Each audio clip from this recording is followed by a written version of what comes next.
Hello students, हमारा chapter चल रहा है चैप्टर नंबर 1 सेट्स और हम आज इसकी मिसलेनियस एक्सरसाइज को डिस्कस करेंगे। जो मिसलेनियस एक्सरसाइज के क्वेश्चंस हैं they are most important questions और इन क्वेश्चन में डिफिकल्टी लेवल भी एक्सरसाइज से थोड़ा सा ज्यादा है। तो मैं ये चाहूंगा कि इन क्वेश्चंस को समझने के लिए कम से कम वीडियो को 2 बार देखा जाए, तभी आप इन क्वेश्चंस को अच्छे से समझ सकते हो। आइए शुरू करते हैं miscellaneous exercise of chapter 1। Next is question number 11 of miscellaneous exercise chapter 1। Let A and B be sets if A intersection X equal to B intersection X equals to 5 and A union X equals to B union X for some set X. Show that set A equals to B. जब कभी भी हमें दो sets को equal prove करना होता है, जैसे सेट A को सेट B के इक्वल प्रूव करना है, तो हम प्रूव करेंगे A is subset of B, फिर हम प्रूव करेंगे B is subset of A। A के सारे एलिमेंट B में लाई करते हैं, B के सारे एलिमेंट A में लाई करते हैं, तो A और B इक्वल प्रूव हो जाएंगे। कंडीशन हमें यहां दी हुई है A intersection F X equals to B intersection X equals to 5। A और X का इंटरसेक्शन लेते हैं तो they are disjoint set, answer is 5। B और X का इंटरसेक्शन लेते हैं तो they are disjoint sets, answer is 5। And A union X equals to B union X। तो सबसे पहले हमने लिया let A union X is equal to B union X for some set X। इन दोनों साइड पर A के साथ इंटरसेक्शन ले लिया इन दोनों सेट्स का। A intersection A union X equals to A intersection B union X। A का इंटरसेक्शन लेंगे A यूनियन X के साथ तो आंसर आएगा A। अब यहां पर डिस्ट्रीब्यूटिव लॉ अप्लाई किया, एक बार A का इंटरसेक्शन लिया B के साथ, फिर बीच में यूनियन, फिर A का इंटरसेक्शन लेंगे X के साथ। अब हम जानते हैं A इंटरसेक्शन X ये हमें गिवन है, इसकी वैल्यू है 5, इसके प्लेस पर अप्लाई कर दे। Now A intersection B union 5, इन दोनों सेट की यूनियन लेंगे तो 5 में तो कोई एलिमेंट होता नहीं, तो इसलिए यही सेट आ जाएगा यूनियन में। A is equal to A intersection B। A equal है A इंटरसेक्शन B के। इसका मतलब क्या हुआ कि A और B के जो कॉमन एलिमेंट है वो सारे कॉमन एलिमेंट A में लाई करते हैं, यानी B में कुछ एक्स्ट्रा एलिमेंट भी हो सकते हैं। तो it means A is the subset of B। A के सारे एलिमेंट B में तो हैं ही, B में कुछ एक्स्ट्रा भी हो सकते हैं, so A is subset of B। Similar way में जो हमने ऊपर काम किया सेम लेंगे, A union X is equal to B union X। अब दोनों का इंटरसेक्शन ले लेंगे B के साथ। यहां पर डिस्ट्रीब्यूटिव लॉ अप्लाई किया, B intersection A union B intersection X, और यहां पर B इंटरसेक्शन B का इंटरसेक्शन लेंगे B यूनियन X के साथ, तो आंसर आ जाएगा B। अब हम B इंटरसेक्शन X है 5 के equal, it is given to us. B intersection A union 5, तो इन दोनों की यूनियन ली तो आंसर आ गया B इंटरसेक्शन A, यानी कि A intersection B that is equal to B। तो इसका मतलब A और B के जो कॉमन एलिमेंट हैं वो सारे B के इक्वल हैं। इसका मतलब A में सारे B के एलिमेंट तो लाई करते ही हैं, कुछ एक्स्ट्रा भी हो सकते हैं। So B is subset of A। A is subset of B from equation 1, B is subset of A from equation 2। We can say that A and B are the equal sets, क्योंकि A के सारे element B में लाई करते हैं, B के सारे element A में लाई करते हैं, तो A और B हो गए equal sets. Next question is find sets A, B and C such that A intersection B B intersection C and A intersection C are non-empty sets and A intersection B intersection C is equal to 5. हमें example देना है 3 sets का. उसमें हमें यह बताया गया है A intersection B, B intersection C and A intersection C are non-empty set और A intersection B intersection C होना चाहिए 5 के इक्वल, यानी these 3 are disjoints. तो हमने एग्जाम्पल लिखा set A having element 1 2, set B having element 1 3, set C having element 2 3. A और B का इंटरसेक्शन लिया तो आंसर आ रहा है 1. B और C का इंटरसेक्शन लिया तो आंसर आ रहा है 3. A और C का इंटरसेक्शन लिया तो आंसर आ रहा है 2. A B C तीनों का इंटरसेक्शन लिया तो तीनों में कुछ भी कॉमन नहीं है, so answer is 5. In a survey of 600 students in a school, 150 students were found to be taking tea and 225 taking coffee. 100 were taking both tea and coffee. Find how many students were taking neither tea nor coffee. जिस भी question में सर्वे given होता है, सर्वे का मतलब है यहां पर the number of element in universal set. Universal set में एलिमेंट्स हैं 600. Let A is the set of the persons who are taking tea, it is 150. B is the set of person who are taking coffee, and B, it is 225. And A intersection B, 100 persons are taking tea and coffee both, तो intersection में element है 100. तो सबसे पहले A union B में element find करते हैं कि कितने ऐसे पर्सन्स हैं जो टी या कॉफी में से कोई ना कोई एक जरूर लेते हैं. तो यूनिवर्सल सेट में एलिमेंट्स हैं 600, एन ए में है 150, एन बी में 225 and n A intersection B में है 100.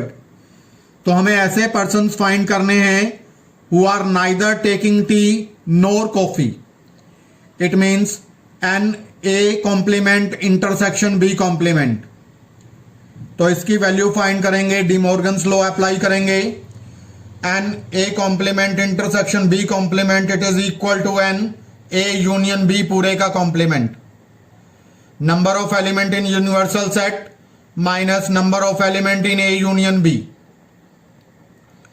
तो number of element in universal set it is equal to that is 600. तो 600 माइनस फॉर्मूला लगाएंगे ए यूनियन बी का, n A plus n B minus n A intersection B.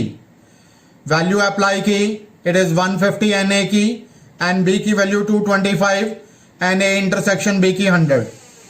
Simplify करेंगे 600 minus 275, it will become 325. So 325 students are there who are neither taking tea nor coffee. In a group of students, 100 students know Hindi and 50 know English and 25 know both. Each of the student knows either Hindi or English. How many students are there in the group? तो हमें find करना है N A union B. तो ऐसे students जो हिंदी जानते हैं they are 100, n A की value 100. 50 persons knows English n B की वैल्यू 50. 25 नोज बोथ, तो n A intersection B is 25. तो एन ए यूनियन बी का फॉर्मूला अप्लाई करेंगे, n A plus n B minus n A intersection B. Values apply करेंगे, 100 plus 50 minus 25, it becomes 125. So there are 125 students who either know English or Hindi.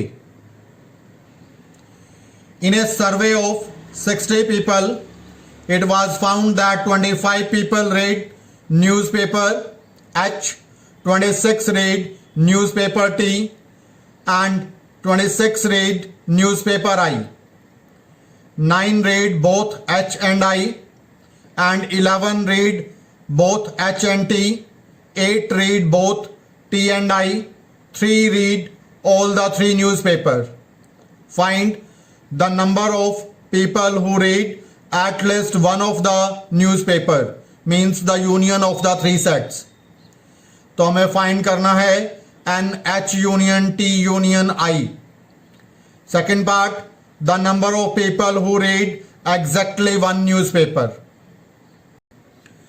Firstly, number of persons who are reading newspaper H, they are 25. Number of persons who are reading newspaper T, they are 26. Number of persons who are reading newspaper I, they are 26. Number of persons who are reading newspaper H intersection I, both, 9. Number of persons who are reading both the newspaper H intersection T, they are 11. Number of person reading both the newspaper T intersection I, they are 8. Number of person reading all the 3 newspaper H intersection T intersection I, they are 3. सबसे पहले union का formula लगाएंगे 3 sets में.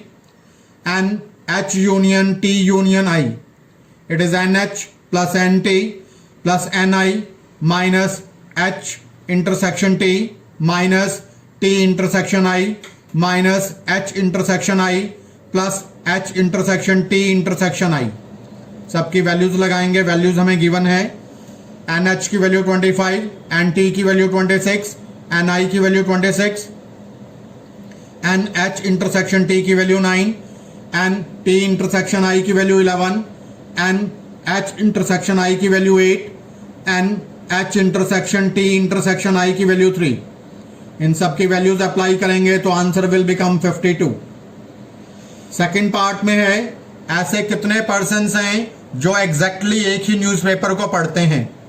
तो यहां diagram की help से हम समझते हैं कि एग्जैक्टली वन न्यूज़पेपर का क्या मतलब है. ये जो पोर्शन आपको दिखाई दे रहा है जो किसी में भी कॉमन नहीं है, this is reading exactly one newspaper. इसी प्रकार से ये वाला जो पोर्शन आपको दिखाई दे रहा है, they are reading exactly one newspaper. इसी प्रकार से ये जो पोर्शन है, they are reading exactly one newspaper, जो एरिया किसी के साथ भी कॉमन नहीं है. तो हमें ये 3 पोर्शंस का सम निकालना है. इन 3 पोर्शंस की वैल्यूज निकालने के लिए हम क्या करेंगे, पूरे यूनियन में से एक बार इन दोनों का इंटरसेक्शन घटाएंगे, फिर इसके बाद इन दोनों का इंटरसेक्शन घटाएंगे, ये वाला पोर्शन घटाएंगे, और फिर ये इन दोनों सेट्स का इंटरसेक्शन घटाएंगे. तो ये वाले पोर्शन जब हम कॉमन पोर्शन घटा देंगे पूरे यूनियन में से, तो ये पोर्शन रिमूव हो जाएगा, ये पोर्शन रिमूव हो जाएगा, ये पोर्शन रिमूव हो जाएगा, ये पोर्शन 3 बार रिमूव हो जाएगा. एक बार जब हमने ये पोर्शन घटाया तब ये हटा, एक बार ये वाला हटाया कॉमन तब ये हटा, एक बार ये पोर्शन हटाया तब ये हटा. हमें हटाना था इसको एक बार, तो इस पोर्शन को 2 बार ऐड कर देंगे ताकि सिर्फ हमारे पास इन पोर्शंस का सम आ जाए. एक बार दोबारा बता रहा हूं, हम पूरे यूनियन में से H और T का इंटरसेक्शन घटाएंगे, ये वाला पोर्शन, T और I का इंटरसेक्शन घटाएंगे, ये पोर्शन, H और I का इंटरसेक्शन घटाएंगे, ये पोर्शन. तो ये वाला जो पोर्शन है जो तीनों में कॉमन है, जब हमने H और T को घटाया तब भी ये लेस हुआ, जब हमने T और I का इंटरसेक्शन घटाया तब भी लेस हुआ, जब हमने H और I का इंटरसेक्शन घटाया तब भी लेस हुआ. ये वाला पोर्शन 3 बार लेस हो गया. हमें करना था 1 बार लेस, तो हमें क्या करना होगा, 2 बार इसको ऐड करना होगा. तो हमारा फॉर्मूला बनेगा, तो number of persons exactly reading one newspaper, that is n H union T union I minus n H intersection T minus n T intersection I minus n H intersection I plus 2 times of H intersection T intersection I. इसकी value लगाई 52, H intersection T की value लगाई 9, T intersection I की value लगाई 11, H intersection I की value 8, H intersection T intersection I की value 3. Simplify किया, 58 minus 28, it will become 30. So there are 30 persons who are reading exactly one newspaper. Next question number 16. In a survey, it was found that 21 people liked product A, 26 liked product B, and 29 liked product C. If 14 people liked product A and B, 12 people liked product, that is product C and A, and 14 liked the product B and C. 8 liked all the 3 products. Find how many liked product C only. Product C only का मतलब है कि अगर हमने एक Venn diagram बनाया तो ऐसा पोर्शन जो सिर्फ C में लाई करता है, ये पोर्शन हमें फाइंड आउट करना है।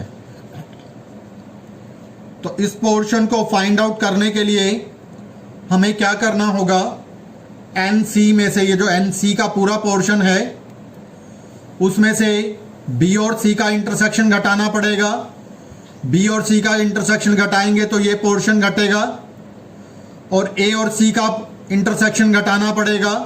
A और C का इंटरसेक्शन ये वाला पोर्शन है, ये पोर्शन लेस हो जाएगा, ये पोर्शन लेस हो जाएगा, तो नीचे वाला बचेगा। लेकिन ये जो तीनों का कॉमन पोर्शन है ये 2 बार लेस हो जाएगा। जब B और C का इंटरसेक्शन लेस करेंगे तब भी ये सबट्रैक्ट हो गया, A और C का इंटरसेक्शन लिया तब भी ये सबट्रैक्ट हो गया। तो ये पोर्शन 2 बार सबट्रैक्ट हुआ, तो इस पोर्शन को 1 बार ऐड करना पड़ेगा हमें। तो हमने क्या किया, NC लिया, NC में से 1 बार NB इंटरसेक्शन C घटाया, 1 बार NA इंटरसेक्शन C घटाया, और plus NA intersection B intersection C, क्योंकि ये पोर्शन 2 बार लेस हो गया था, हमें 1 ही बार लेस करना था, तो 1 बार ऐड कर दिया।